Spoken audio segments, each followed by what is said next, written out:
প্রাকৃতিক দুর্যোগ সহ বিভিন্ন রাজনৈতিক দলের উত্তেজনাপূর্ণ কর্মকাণ্ডের প্রভাবে সারা দেশ উত্তাল। জানিয়ে দেব হাতে থাকা সর্বশেষ আপডেট বাংলা সংবাদ। প্রথমেই সংবাদ শিরোনাম। আওয়ামী লীগের প্রতিষ্ঠা বার্ষিকী উপলক্ষে কর্মসূচি ঘোষণা। এরপর জানিয়ে দিব বেনজিরকে আর সময় দেওয়া হবে না বলেছেন দুদক আইনজীবী। এদিকে বন্যায় স্থগিত সিলেট বোর্ডের এইচএসসি পরীক্ষা। আরও জানিয়ে দিব বন্যায় ব্যাপক ক্ষয়ক্ষতি সহ প্রচণ্ড তাণ্ডবে সরকারের উদাসীনতা বিস্ময়কর বলেছেন রিজভী। সর্বশেষ জানিয়ে দেব রোহিঙ্গাদের ফেরাতে সরকারের উদ্যোগ নেই বলেছেন ফখরুল। এতক্ষণ শুনছিলেন সংবাদ শিরোনাম, এবারে বিস্তারিত। তবে অনুরোধ থাকবে ভিডিওটিতে একটি লাইক করবেন এবং কমেন্ট করে জানিয়ে দেবেন কোন জেলা থেকে আপনি আমাদের এই ভিডিওটি দেখছেন। আওয়ামী লীগের প্রতিষ্ঠা বার্ষিকী উপলক্ষে কর্মসূচি ঘোষণা। আওয়ামী লীগের ৭৫তম প্রতিষ্ঠা বার্ষিকী উপলক্ষে কর্মসূচি ঘোষণা করেছে দলের সাধারণ সম্পাদক ওবায়দুল কাদের।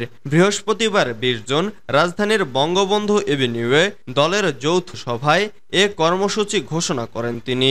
হীরক জয়ন্তী উপলক্ষে সোহরাওয়ার্দী উদ্যানে জনসভা সহ ১০ দফা কর্মসূচি হাতে নিয়েছে দলটি। প্রতিষ্ঠা বার্ষিকী উপলক্ষে শুক্রবার ২১ জুন দুপুর ৩টায় ইঞ্জিনিয়ার্স ইনস্টিটিউশন থেকে প্রতিষ্ঠা বার্ষিকীর র্যালি শুরু হবে, যা ৩২ নম্বরে গিয়ে শেষ হবে। পরের দিন রবীন্দ্র সরোবরে হবে সাংস্কৃতিক অনুষ্ঠান।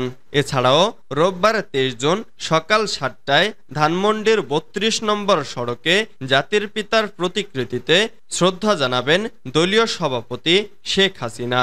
এরপর আওয়ামী লীগের কেন্দ্রীয় নেতাকর্মীরা। এরপর দুপুরে সোহরাওয়ার্দী উদ্যানে দলের প্রতিষ্ঠা বার্ষিকীর সমাবেশ হবে।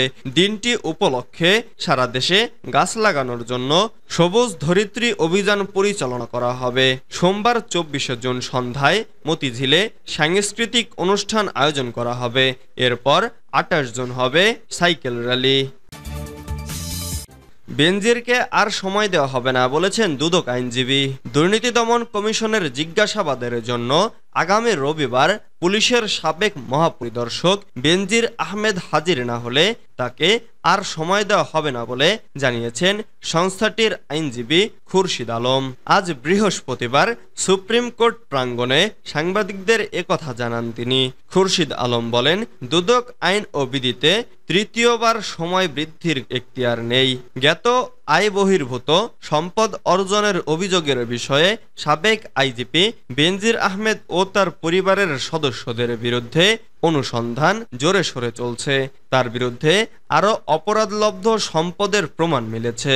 গত ২৮ মে বেনজির ও তার স্ত্রী সন্তানদের জিজ্ঞাসাবাদের জন্য নোটিশ পাঠানো হয়। সেই নোটিশে বেনজিরকে ৬ জুন এবং বন্যায় স্থগিত সিলেট বোর্ডের এইচএসসি পরীক্ষা। বন্যার কারণে সিলেট মাধ্যমিক ও উচ্চ মাধ্যমিক শিক্ষা বোর্ডের উচ্চ মাধ্যমিক ও সমমানের পরীক্ষা ৮ জুলাই পর্যন্ত স্থগিত করা হয়েছে। বৃহস্পতিবার শিক্ষা মন্ত্রণালয়ের বৈঠকে এ সিদ্ধান্ত নেওয়া হয়েছে। আজ দুপুরে আন্তঃশিক্ষা বোর্ড সমন্বয় কমিটির সভাপতি এবং ঢাকা মাধ্যমিক ও উচ্চ মাধ্যমিক শিক্ষা বোর্ডের চেয়ারম্যান অধ্যাপক তপন কুমার সরকার এ তথ্য নিশ্চিত করেছেন। তিনি বলেন, সিলেট বিভাগের বিভিন্ন জেলায় বন্যা পরিস্থিতি ভয়াবহ। সেখানে বহু স্কুল কলেজ ডুবে গেছে। আবার ঘরবাড়ি ডুবে যাওয়া প্রতিষ্ঠানগুলো আশ্রয়কেন্দ্র হিসেবে ব্যবহার হচ্ছে। পরীক্ষায় অংশ নেওয়ার মতো পরিস্থিতিতে নেই শিক্ষার্থীরা। সার্বিক দিক বিবেচনায় ৮ জুলাই পর্যন্ত পরীক্ষা স্থগিত করা হয়েছে। তিনি আরও জানান, ৯ জুলাই থেকে আগের রুটিন অনুযায়ী পরীক্ষা চলবে। স্থগিত পরীক্ষাগুলোর তারিখ পরে জানানো হবে। প্রসঙ্গত, এবার এইচএসসি ও সমমান পরীক্ষা শুরু ২৩ জুন। এবার ১১টি শিক্ষা বোর্ডের অধীন এইচএসসি ও সমমান পরীক্ষায় মোট পরীক্ষার্থী ১৪,৫০,৭৯০ জন।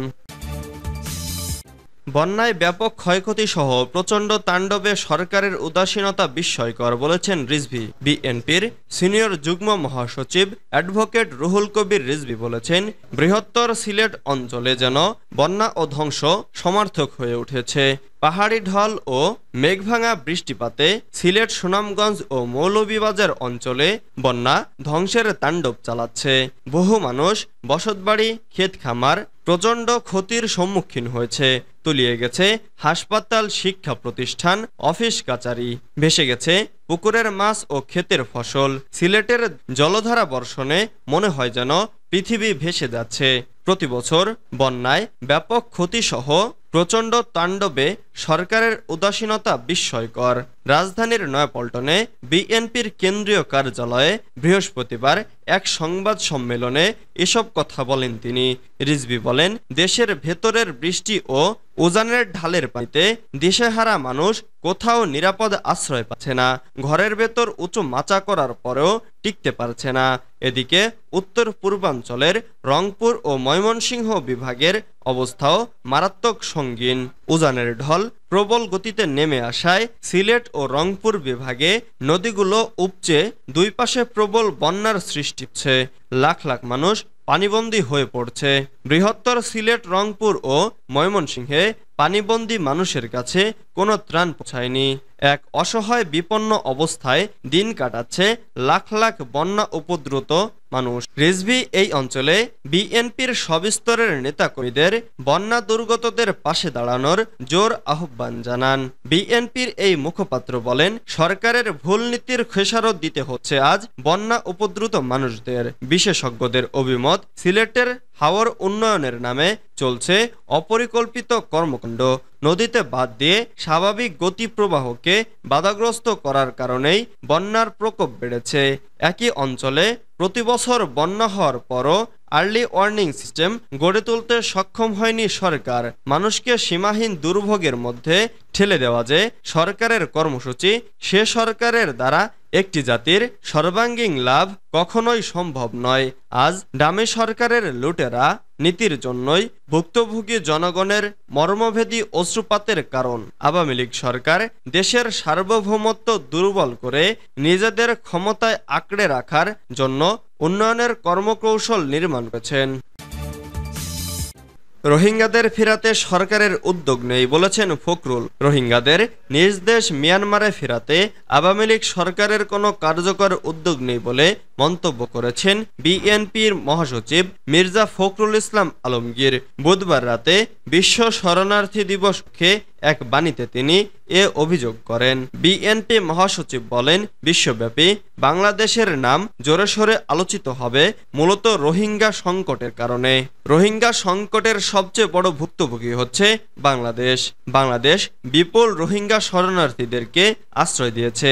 বাংলাদেশের জনগণ রোহিঙ্গাদের নানা ধরনের দুর্যোগ যেমন ক্ষুধা, আবাস, বিভিন্ন রোগের প্রাদুর্ভাব ইত্যাদি মোকাবেলায় অনন্য ভূমিকা পালন করছে। অথচ তাদের নিজ দেশে ফেরাতে দাবেদার ডামি আওয়ামী লীগ সরকারের কোনো কার্যকর উদ্যোগ নেই।